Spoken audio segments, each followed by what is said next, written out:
Hey y'all, what's going on? So I just want to pop on and talk about something that I've been, kind of battling a little bit back and forth, and that's just imposter syndrome.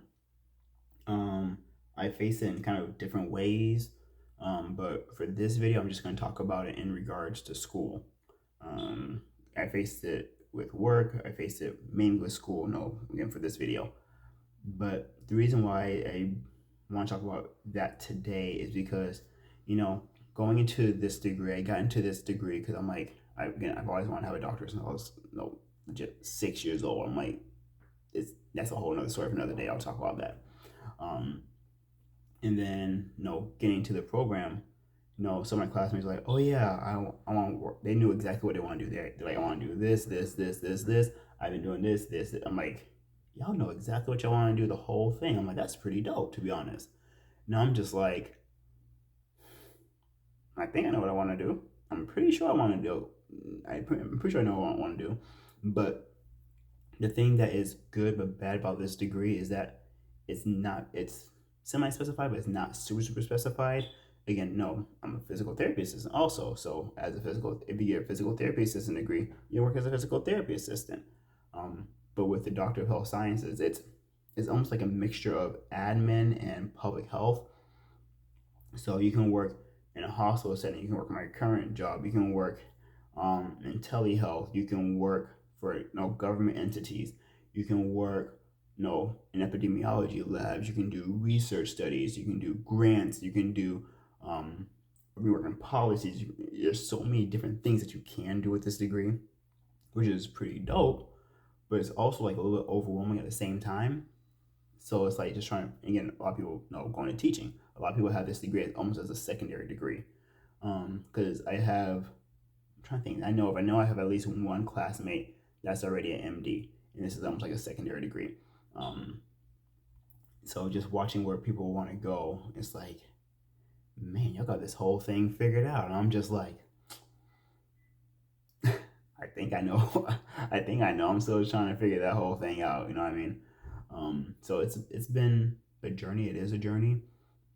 But again, the imposter syndrome kicks in where it's like, you know, I'm doing good on my assignments. Like, if you would have told me 5 years ago that I would be in this position in school, I wouldn't believe you guys. I would not believe y'all at all.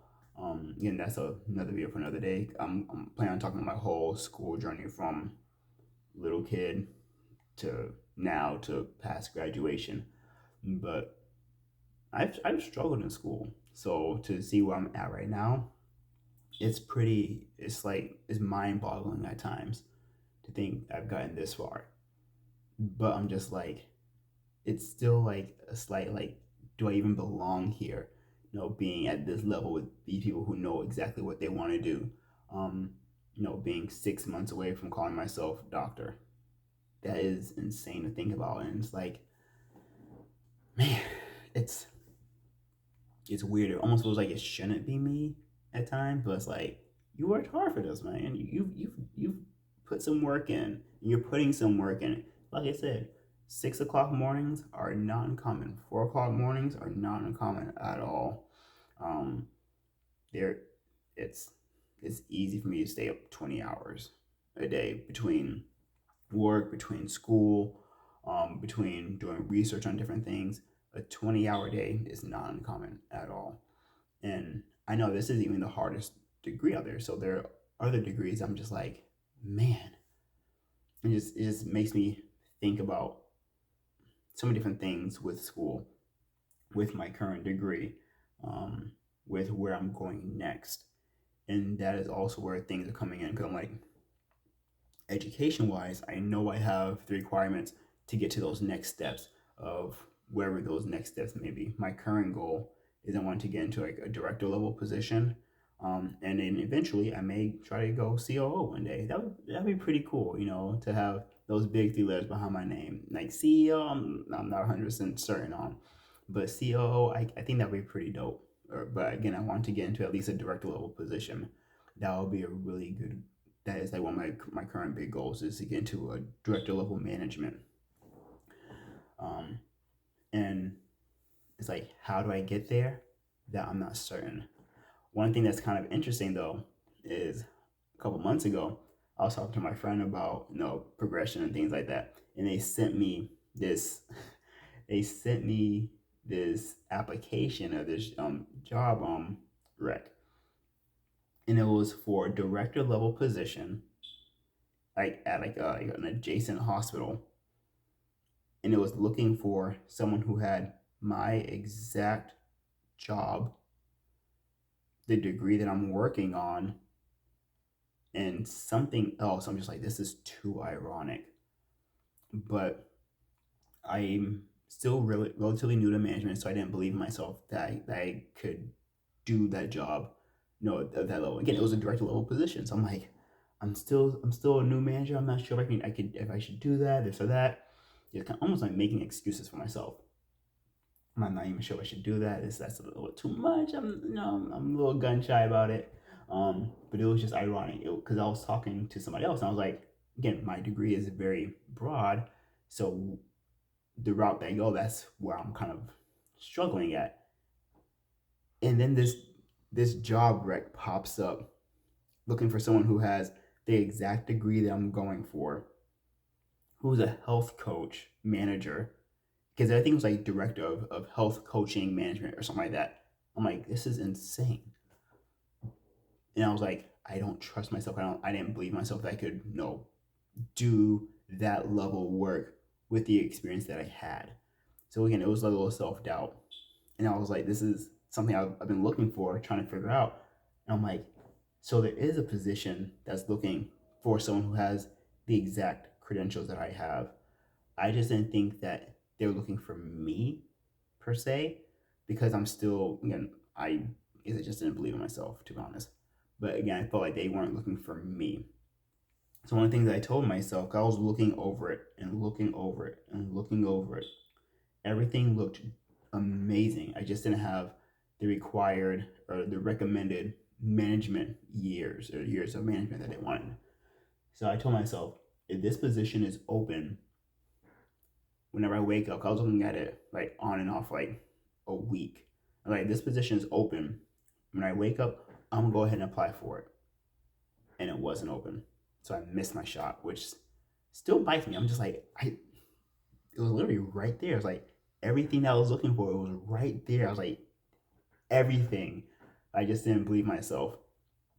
So I think that's where it's like, again, it's like, I think that's also where their imposter syndrome comes in. 'Cause I'm like, they're looking for someone who has my experience and my qualifications, but I feel like they were looking for me because I didn't have enough experience as a manager. Um, and that's something, again, like, no, it's like they were looking for you. And that's something that I've had to tell myself over and over and over again, that they were literally looking for me. And again, I just didn't believe myself. So whoever is struggling out there with imposter syndrome, whether it is for school, for work, for whatever that thing is, if you feel like they are looking for you, they're looking for you. You got this thing. Learn from someone who literally who literally had the job wreck in his hand and threw it away because he didn't think that they were looking for him. And it was like the salary was dope, everything. I was just like, yo, this is insane. They're looking for me, they're looking for me. And I threw it away. So learn from me, learn from your boy that they're looking for you.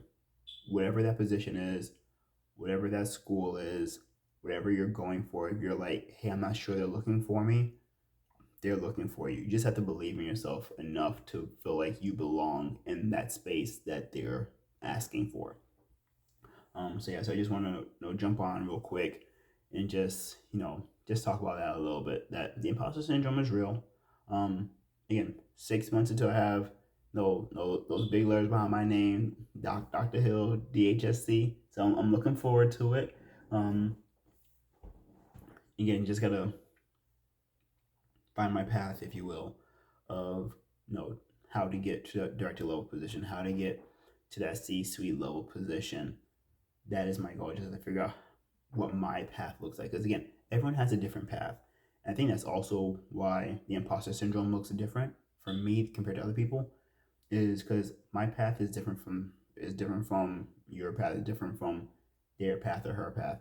My path is different, and the fact that my path isn't linear, where I feel like everyone else has a linear path, is almost nerve wracking.